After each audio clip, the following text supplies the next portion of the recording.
എല്ലാവർക്കും വീഡിയോയിലേക്ക് നമസ്കാരം. ഇന്ന് പുതിയ വീഡിയോയിലേക്ക് പോവാണ്. ഇന്ന് മുരിങ്ങക്കറിയും അതിനൊപ്പം പരിപ്പും മുരിങ്ങക്കറിയാണ് ചെയ്യാൻ പോണത്. അപ്പോൾ അതിന് വേണ്ടിയിട്ട് ആദ്യം മുരിങ്ങയില പൊട്ടിക്കുകയാണ്.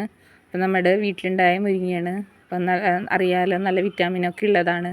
അപ്പോൾ എല്ലാവർക്കും, കുട്ടികൾക്കും മുതിർന്നവർക്കും എല്ലാവർക്കും ഒരുപോലെ നല്ലതാണ്. അപ്പോൾ അതിന് വേണ്ടിയിട്ടുള്ള പരിപ്പ് എടുക്കുകയാണ്. 100 പരിപ്പാണ് ഇതിന് വേണ്ടത്. എന്നിട്ട് അതിനുള്ള വെള്ളം ഒഴിക്കുകയാണ്. നമ്മളതിന് കുറച്ച് ഇതിലത്തെ മുകളിലത്തെ വെള്ളം ഇതായി കഴിഞ്ഞാൽ തെക്കും മാറ്റി വെച്ചിട്ടാണ് ഞങ്ങളതിൽ മുരിങ്ങ ഇടുക. കാരണം അത് നമുക്ക് ഇത്രയധികം വെള്ളം വേണ്ട, അതിൽ പരിപ്പ് മാത്രം അതിൻ്റെ വേവ് മതി.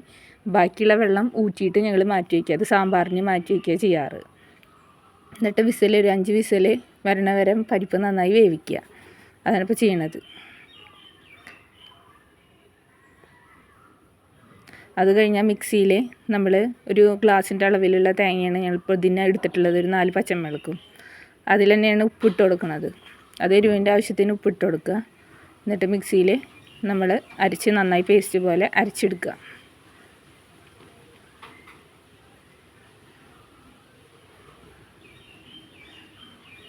എന്നിട്ട് പരിപ്പ് നമ്മൾ വെള്ളം ബാക്കി തെക്കി വെച്ചിട്ടുണ്ട്. ആ പരിപ്പിൻ്റെ മുകളിൽ ഈ മുരിങ്ങ ഇടുക. പരിപ്പ് വെന്തിട്ടുണ്ടാവുമല്ലോ, അതിൻ്റെ മുകളിൽ മുരിങ്ങ ഇടുക. നമ്മളിതിൽ മുരിങ്ങ ഇട്ടിട്ട് വിസിലടിക്കാൻ വെച്ചിരിക്കുകയാണ്. അപ്പോൾ വിസിലായി. ഇനി ഒരു വിസില വരുന്നുണ്ടോ, എന്നിട്ട് നമ്മൾ തുറന്ന് നോക്കുകയാണ്. അപ്പോൾ അതിൽ തുറന്ന് നോക്കുമ്പോൾ മുരിങ്ങ ആയിട്ടോ നോക്കാം. അപ്പോൾ അത് മുരിങ്ങ ആയിട്ടുണ്ട്. ഒരു വിസില വേണ്ടോ മുരിങ്ങ ഇട്ടിട്ട്.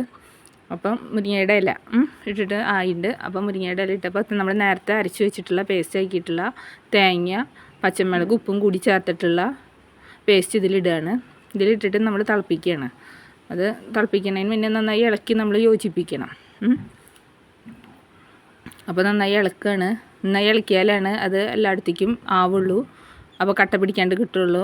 അപ്പോൾ ഇതേപോലെ നമുക്ക് ചീരയിൽ ഇങ്ങനെ തന്നെ ചെയ്യാം. ഇതിപ്പോൾ ഞങ്ങൾക്ക് മുരിങ്ങയുള്ള കാരണം മുരിങ്ങയുടെ ഇല ചെയ്യുന്നതാണ്. ഇനി നമ്മൾ അടുത്തത് ഒരു ചീഞ്ചട്ടിയിൽ എണ്ണ ചൂടാക്കിയിട്ട് അതിൽ കടുകും മുളകും ചൂടാക്കിയിട്ട് ഇതിൽ ഒഴിക്കുകയാണ് ചെയ്യേണ്ടത്.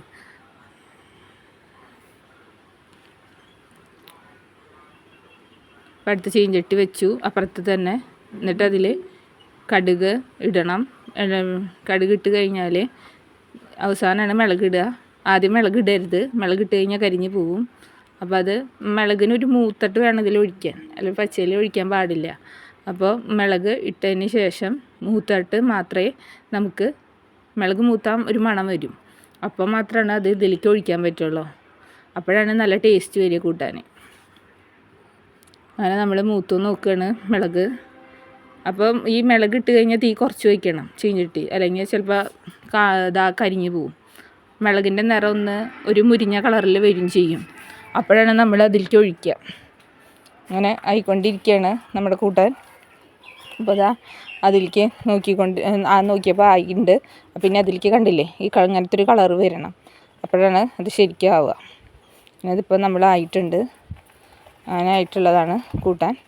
അപ്പോൾ എല്ലാവർക്കും വീഡിയോ ഇഷ്ടമായിട്ടുണ്ടെങ്കിൽ ഷെയർ ചെയ്യുക, സബ്സ്ക്രൈബ് ചെയ്യുക.